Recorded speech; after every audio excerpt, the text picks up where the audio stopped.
Day 151. The House Renovilla. Yes, yo! It's another day and another grind. First up, eto na. Bistay again. Gagamitin nila ulit yan. Kasi, kailangan nila ng panghilod. So, malalabas dyan yung mga gravita. Yung gravita, yung mga maliliit na graba. Yung, yan. Yung matitira dyan, hindi kasi po pwedeng gamitin pang semento. Para pag magpapalitada, hindi na makinis kapag may mga ganyan. Ginagamit lang yan yung mga pambuhos, yung mga ganun, para may gaspang.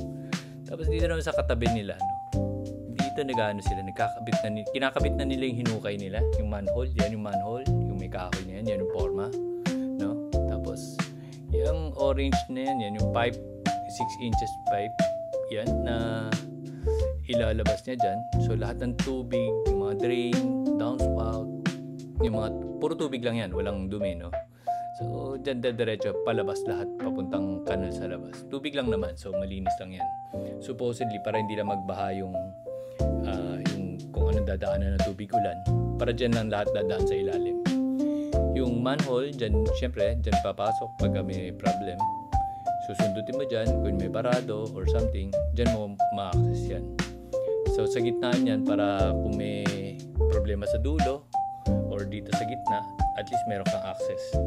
Mahirap yan pag wala kasi malaking problema mo pag nagabara-bara kasi wala kang pagsusundutan. At nandun sa dulo naman yung isa, naghuhukay pa siya kasi dyan ipopwesto yung isa pang manhole. So kabilaan sila, so itutugma nila yung lahat ng tubo na nandyan. Sa gitna niyan may mga may mga lalagyan ng mga grease trap coming from the inside, mga ganon. Diyan nilalagay para mas malinis ba yung layout. Shoutout nga pala dun sa bata dun sa dulo, si Lester. Napakasipag, kung kailangan niya ng labor, mahusay yan. Kahit ano yan, pwede mong isabak yan.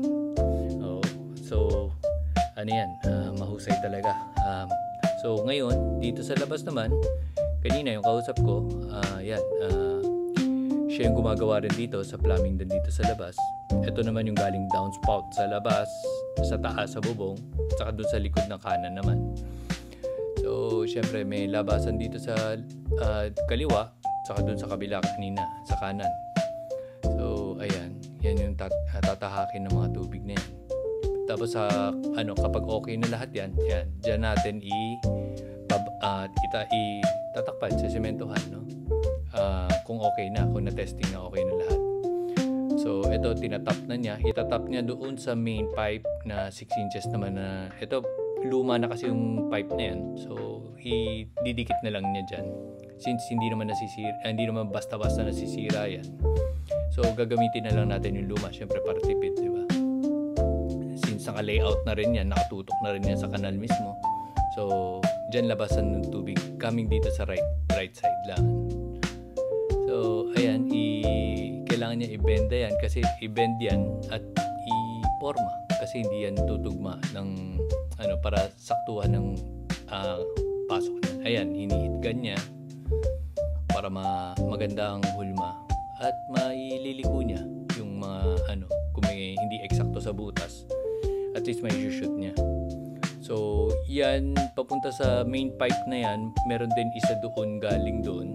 So, yan, binabanggit ko lang para pag ni-review ko next time, alam ko na saan nakalagay yung mga downspout ko, mga ganon. Maganda yan, pagka, hopefully, may mga pareho ko na gusto maggawa ng diary, gamitin na lang ninyo technology. Ito, katulad nito, ilalagay ko lang sa i-upload ko lang. Next time, titingnan ko na lang kung ano yung laman nito.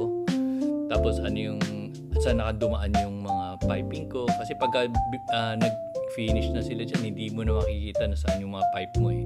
Kasi ang goal nga natin malinis yung pagkaka-finish natin para hindi expose yung mga pipe. Kasi syempre bagong panahon na ngayon, may technology na. Might as well gamitin natin. So, next time siguro after 10 years, pag may problem, kunyari may hukayin ako dyan, di na ako manghuhula kung ano yung dating nakalatag dyan. At ano yung mga pwede kong latagan pa kasi alam ko kung ano yung laman yan.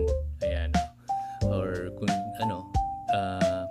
yung katulad ng kaninang hinukay, hindi ito dire-diretso yan. Ito yung sa kaliwang main pipe na 6 inches. Ayan o, diretsong covered yan ng kanal. Diyan natapunan ng talagang mga rainwater. May kanal yan, so iwas yung erosion ng tubig ng lupa kasi diretso yan sa kanal. Ganun talaga dinesign ng natin yan ng Pilipinas yan, yung LGU. Ganyan talaga ang mga piping system natin. So dyan talagang tapunan ng mga tubig just for foundation stability. Ayan, medyo tinabunan na nila yan para hindi nagagalaw yan, tapos sa kanila sa sementohan. So ito naman, lasing to kagabi, tingnan mo, tinutunggaan niya, tinatagayan niya yung pader. Ayan, lalasingin niya ng suka. Hindi, actually tubig. Binabasa niyan para kapitan ng yung mga semento para dyan kakapit kasi bibuild up niyan. Dati kasi walang yan, so nagpa-extend ako para tumaas yung ceiling dito sa labasan. Kasi mababa yan hindi naman mababa, pero mas gusto ko kasi mas mataas kasi mas presko dating. Although, ang downside ng mga high ceiling ng konti is syempre pag lilinisin mo, syempre mas may effort, right? Ang goal lang naman is yung tama lang. So yan yung sukat na yan nilagay ko is pwede pang tumaas yan, pero para sa akin enough na yan para hindi naman ganun kahirap mag-maintain at saka ayusin. Ito naman dun sa kabilang side niyan. Pag makikita mo dyan ito yung likod nung hinuhukay kanina, yung nasa right na main line, main drain, no? So yan, kinakabit na nila. At ito yung downspout na lalabas dun sa taas. And another day, Thanks salamat for po. watching.